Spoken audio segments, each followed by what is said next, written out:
You guys love the lighting now? Can you all stop about lighting issues now that I'm back in the regular space where everything is where it is? Please stop. All my life I've been considered as the worst. After hours, drowsy stepping, hear the sermon, hold the reverend. Long distance relationships with 777s. Who'da guessed it? Feeling washed up before his prime mic sessions. And as for rhyming, it's his only live in heaven. Hello, nomads, party people, and strangers everywhere across the internet, and welcome to the first Lions Rant of the new year.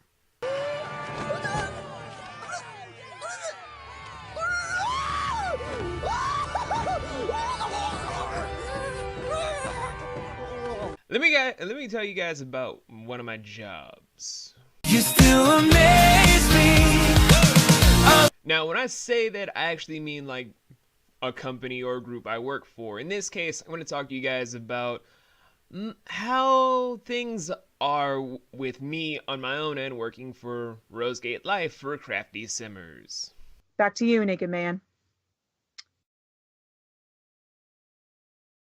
And my phone just starts ringing because, you know, full-time dad and whatnot. Anywho, with Rosegate, a lot of people are kind of be like, oh, what is Rosegate anyway, Vince? You keep talking about that in certain updates. What is this Rosegate you keep mentioning? Well, if you guys were to calm down, I'd be able to tell you. Just calm your titties, alright? Just calm them. Get a stronger bra. Get like a staple or like a nail to hold it down, so you got like a steel bra on to calm your buzzing out titties. Shit. But Rosegate is a high school based show, kind of like a few other series I could think of, like the Pink Diamond Divas show of My Minecraft Life, and biggest example from people would be Phoenix Drop High, although that's kind of based off of Every Single Slice of Life, and kind of comedy-based anime/manga that has been produced since comedy has existed in Japanese illustration. So in actuality, Minecraft roleplays in high school rip-offs of animes and comedy, which are rip-offs of television shows that kind of made fun of high school life, which are rip-offs of people's own description about their own lives in high school. So people can shut the fuck up about people saying, it's a ripoff of Phoenix Drop High. No, it isn't. It's all a giant web of ripoffs from a source material of someone saying, let me tell you about the wacky shit I went through in high school. That tiny bit of rant out of the way, let me tell you guys about Rosegate for myself. Now, for me, I don't know how I ended up with this job. I honestly do not know. I kind of BM'd a lot of shit. If you guys hear my characters in the show of Hunter and the principal, aka Leo Mackenzie, all of my characters just kind of sound like I woke up in the middle of the day just like, oh god, I gotta do this cause I got the job, so they just grab the mic, put it right in my face. I might sound a little drunk, but fuck it, why not? This is how I feel whenever I do voice acting stuff when it's not for my own show, so I'm a little bit weird. I admit it. So, at the end of the day, I keep getting compliments just like I'm doing a good job, I'm keeping track of my stuff, but in all honesty, although it is a nice project, there are a couple of downsides with working for Rosegate Life. First downside is the fact that I'm the oldest, but I'm also the one with the biggest amount of issues, I should say. Now, there are certain people on the staff that are around my age group that have certain issues, like having personal history, stuff that I don't want to reveal to the public, or they have certain anxieties, or certain things that hold them back. But for myself, I already know. BPD, bipolar depression, which kind of spikes up during the winter months, making me unbearable to work with. I have a little bit of insomnia, so kind of having me on call can be kind of terrible because I can never learn when to shut up and go to sleep when my insomnia kicks in.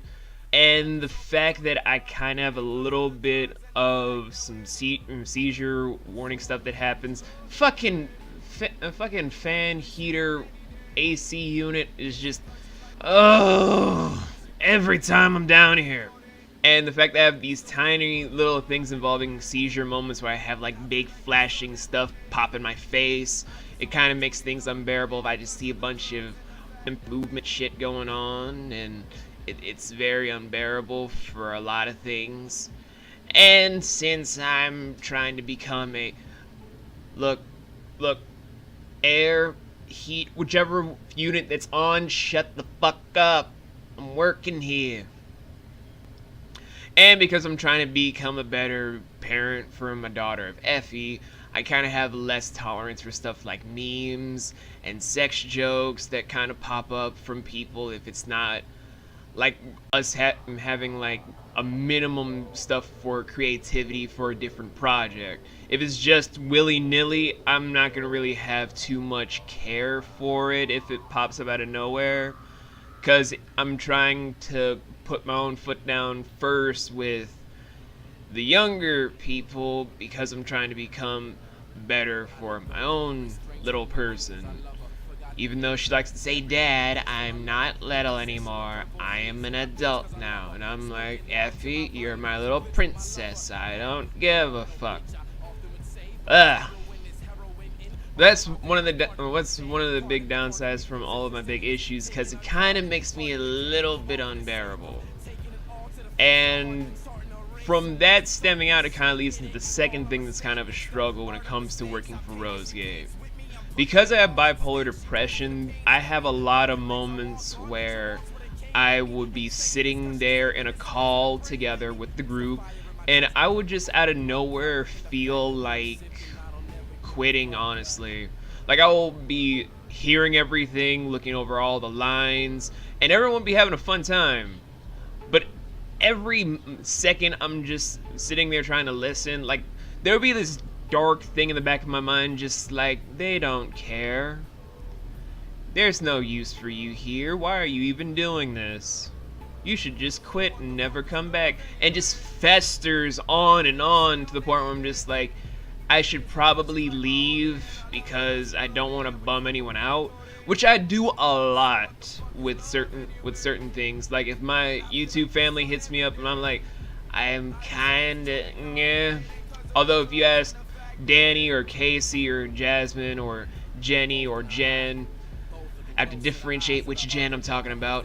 They'll admit that I'm getting more open, but when it comes to working for a group like this, I have less confidence in talking about it because there aren't a lot of people that get what I'm going through. Especially when it comes to me doing my whole life story stuff where they're just like, oh. Yeah, there are a lot of dark corners for myself that kind of make it hard to work with, but I don't know.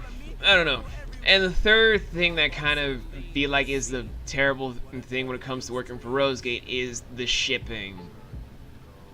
Because there are just random moments where out of nowhere people be trying to ship me with one of my best friends in the cast, and I'll just be like, ugh, ugh, ugh, all the way to the point where my voice is lost, and I'm just all like, ugh, ugh, ugh.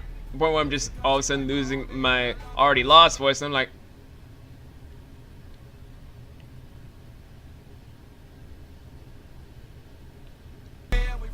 you know, shit like that, just because it's kind of like, ew.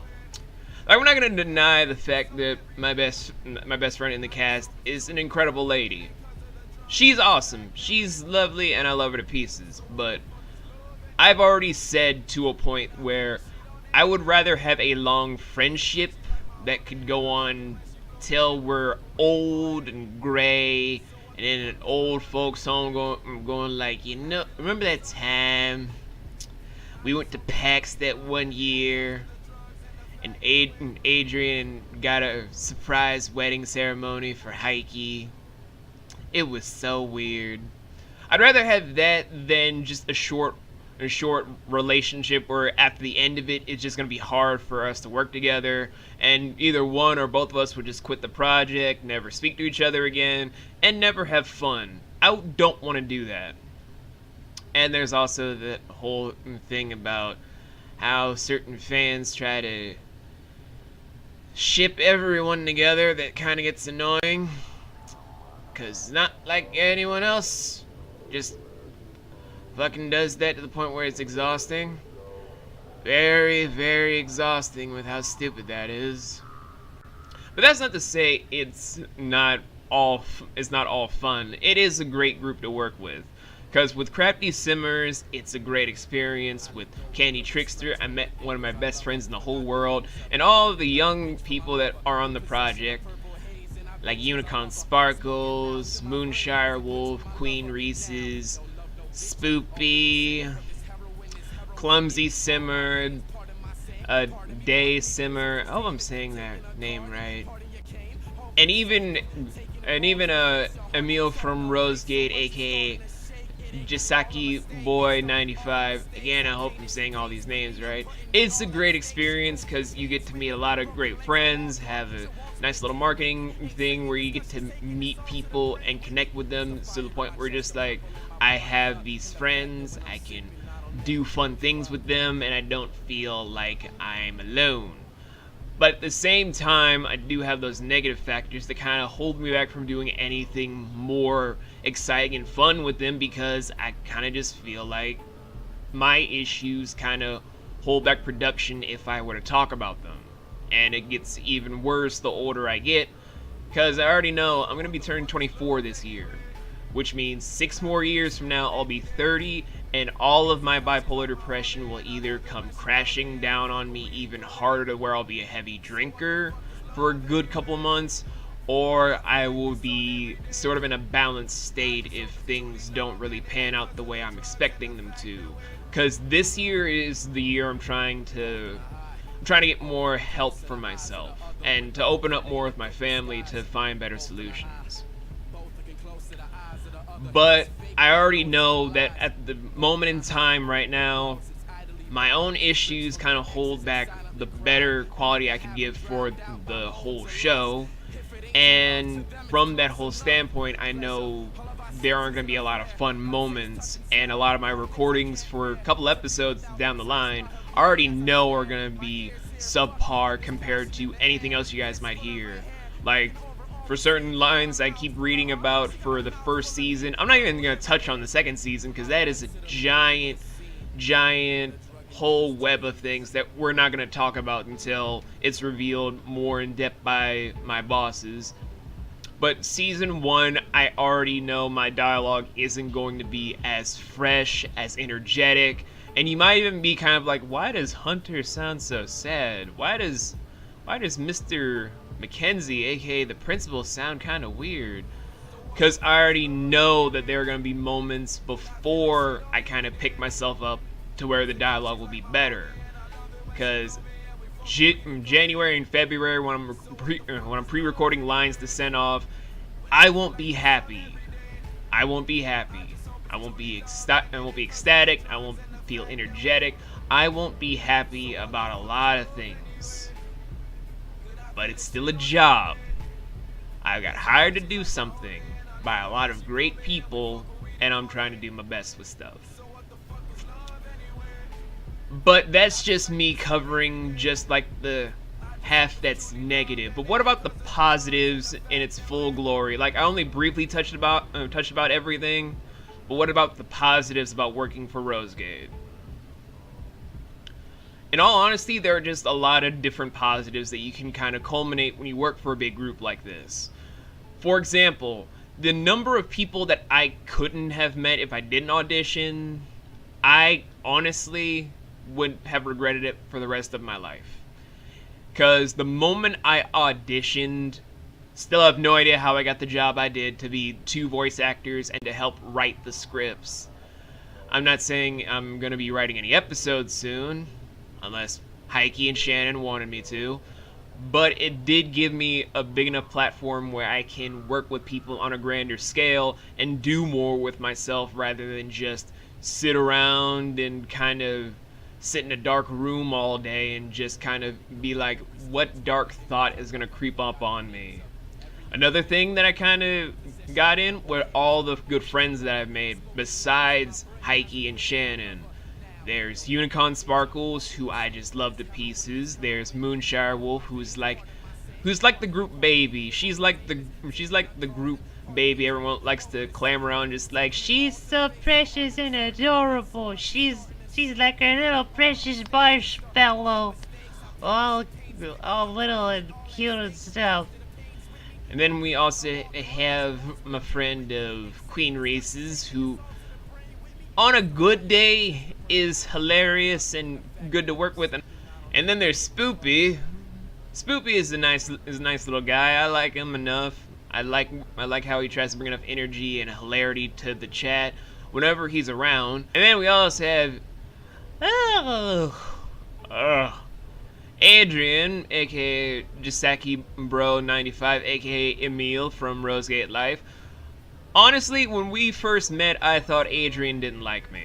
I honestly thought that he hated me for some reason. Like, dude, I just work for your fiance. I didn't ask for anything. Why you hate me, bro? Why you hate me? But since we've kind of worked together more and more from the months that followed, I do see him as a good friend. I honestly do. I want to see him and I want to see Heike end up with a good enough relationship where their marriage, whenever it happens, ends up being very fruitful and very complete for themselves. Not anything dark or sort of mistrusting, but very much solid and concrete. And let's not forget my best friend of Candy Trickster, or as a lot of people have pointed out in various wrong live streams and recordings with Crafty Simmers of Laurel, because a lot of people forgot to call it Trixie on camera, and I'm not the only one that's guilty of that. Meeting Laurel to end up meeting someone I was like, you are definitely one of my best friends. That is the most refreshing thing that's ever happened, because honestly, I couldn't have asked for a better best friend working on this project with me. I mean, yeah, I'm also good friends with another person that Laurel brought in, Riku, and he's awesome. And the other positives is just working on something that is passionate. As you guys know, I don't like doing things if it's not with a lot of passion. That's why I hated doing showcase reviews. That's why the first few episodes of Let's Do Art were kind of rocky, because I wasn't sure if the passion was there. And that's kind of why I'm doing more careful studies about what to do for all of my other projects, because I want things to be more compassionate and caring in all of its writing in detail, the same level I felt working for Rosegate, where all the dialogue, all the characters, all the choices, and all the manner that goes on to make this product a product is to a T. I wanted to see this through because I do see something of true value and, quite frankly, true artistry with every motion and moment. Sure, I'm not really blown away by all the plot twists, because, like I said before, all high school role plays are based off of anime / mangas, which are based off of comedies, which are blah da da da da da. All that whole web of it comes from something to something to something. So I'm kind of used to all the tropes, because I've been around the block. I've seen so many old and new TV shows that I can identify the tropes. That's why I'm a critic. And it's kind of just like, I already see these ships coming and going, but I already know the twist. As I'm trying to just act like I'm pointing at point A and point B, like all that stuff. Guys, it is exhausting making videos. Try it sometime and you'll see how exhausting it can be. Regardless, though, it does come off as a very passionate project to work on, and it does help to learn all of your mistakes when working on a project like this, which is kind of why I stopped doing deadlines for things. Why are there no more weekly videos? I learned by watching my bosses how much deadlines suck. Like, honestly, just work for Heike and Shannon and you'll see how much they're trying to crunch for time for a deadline weeks prior, and you'll just be like, dude, this stress is insane. And then you just look back at your old stuff like, why did I pressure myself? Now all of this looks like, you know, just kind of stuff that you learn by working for great people. You kind of also learn to take a step back with your own shit so that you don't end up as stressed as the people you work for. Which is all good. And the last thing I can say is a great benefit for working on Rosegate with the Rosegate crew is just the amount of fun I get to have every single time I just come down here in the middle of a recording. Like, I'm supposed to be doing my subscriber special of 200 subs by talking about one of my all-time favorite books from one of my all-time favorite authors. Thank you, Heater/AC Unit. Thank you for finally shutting the fuck up. I'm supposed to be working on that, but I wanted to look into the script, the deadline stuff. I'm already kind of ahead. I'm not going to say on what episode, because I'm no fucking snitch. But I will say I'm ahead on my lines. I just kind of like doing stuff ahead of time, so I'm like, meet my deadline 3 weeks in advance. I don't want to hear shit about me being late on my lines. But I just have fun doing these voices and characters because I love voice acting. It's one of the 3 biggest passions I have with my life besides drawing and dancing for choreography. And it's so fulfilling just to do anything involving a big magnitude project like this, where I get to do voices and have fun with a group of fun-loving people. But like I've said before, this is just a positive that overlaps with a negative. There's always going to be a upside and a downside to a big project. So I don't want people to think that in any big project, no one has their ups and downs. AFMAO has a huge team, but there are giant ups and downs with them. There are giant ups and downs with everything. Every person that works for Channel Awesome, they all have ups and downs with everything and all things. They don't just wake up the first morning just like, oh, I feel perfect. Let's make the perfect video with all of the perfectness. 'Cause perfect, bitches, perfect. We all have ups and downs with these projects. The more that you start working on these different